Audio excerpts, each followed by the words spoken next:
Une voiture électrique peut-elle vraiment être adaptée au rallycross? Ford en a décidé ainsi en nous proposant cette Mustang Mach-E Rally conçue pour montrer le côté sauvage de ce modèle électrique.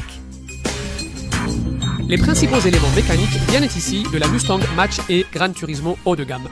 Vous profitez d'une batterie de 91 kW, d'une puissance de 487 chevaux et de 860 N-dénomères de couple. La version rallye apporte de nombreuses améliorations au châssis pour le tout-terrain, dont des ressorts augmentant la garde au sol de 20 mm et des amortisseurs Magnerides réglés spécifiquement, ainsi que les modes de conduite habituels du Mach-E Gran Turismo, Active, Whisper et Untamed. Un mode rallye sport sur mesure permet des glissades spectaculaires, une accélération plus linéaire et un amortissement agressif, tout en améliorant la traction sur surface glissante.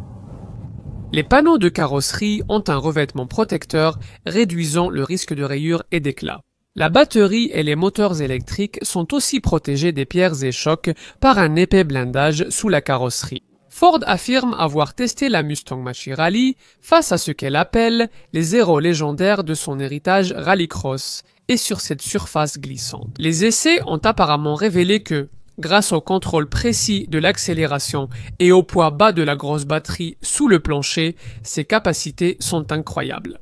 Les performances sont les mêmes que la Mach-E Gran Turismo classique. 0 à 100 km/h en 3,6 secondes, 3,9 secondes en départ, lancé avec une vitesse maximale, limitée à 200 km/h. Les modifications Wild Rally n'ont pas vraiment réduit l'autonomie annoncée par rapport à une Mustang Mach-E Gran Turismo standard. Ici, elle est donnée à 509 km.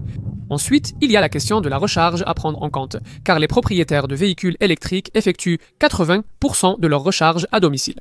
Ford propose aux acheteurs de Mach-E une borne murale connectée, qui fournit jusqu'à 5 fois la puissance de charge d'une prise domestique classique.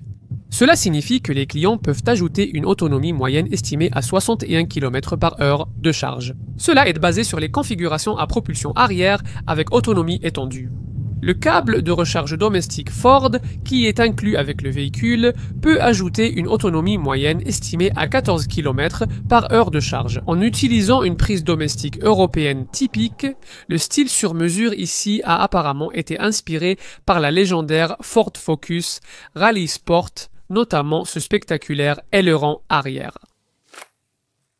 Parmi les autres éléments propres à ce modèle rallye, on trouve ces jantes de 19 pouces finition blanche, inspirées du sport automobile, des logos latéraux, un toit noir et des éléments de carrosserie contrastés. Il y a également une garde au sol relevée de 20 mm pour ses excursions en rallycross. Le pack rallye inclut un splitter avant renforcé, des phares anti-brouillard rallye et des bandes de course. Mais vous n'êtes pas obligé d'ailleurs d'avoir cette couleur de carrosserie soi-disant exclusive. C'est John Graber. C'est une option. À l'intérieur, on trouve des badges Mach-E Rally, des sièges sport et des accents blancs. Sinon, l'intérieur est à peu près le même que dans n'importe quel autre Mach-E, qui possède un habitacle. Contrairement à tout ce que vous avez déjà vu chez Ford, il est dominé par un écran tactile d'infodivertissement central de 15,5 pouces de style portrait à la Tesla, avec une molette rotative en bas. Cela fonctionne avec le système d'exploitation Sync 4 de Ford qui peut recevoir des mises à jour à distance et apprendre rapidement vos préférences. Il y a un autre écran de 10,2 pouces devant le volant pour tous les principaux instruments de conduite.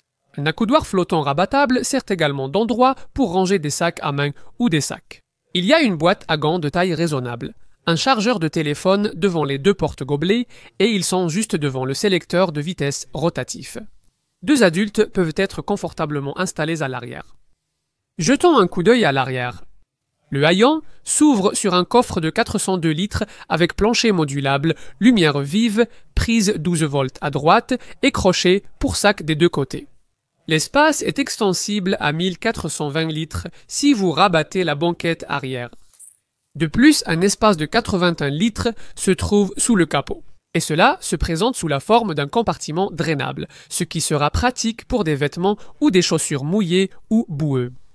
Il est vraiment difficile d'imaginer pourquoi on voudrait une Mustang Mach-E Rally personne ne l'utilisera pour le rallye ou le cross. Peu de gens auront accès aux surfaces permettant de tester pleinement cette voiture et d'apprécier ses capacités. Ce qui, apparemment, est plutôt impressionnant. Cela n'a peut-être pas d'importance. Le but de cette version sauvage était de donner plus de visibilité à la Mustang Mach-E et de rappeler aux clients qu'elle existe toujours à l'ère de la Capri et de l'Explorer. C'est pourquoi Ford a accéléré ce projet rallye, passant du concept à la réalisation en seulement 18 mois. C'est une vision intéressante du véhicule électrique, mais finalement, c'est assez inutile.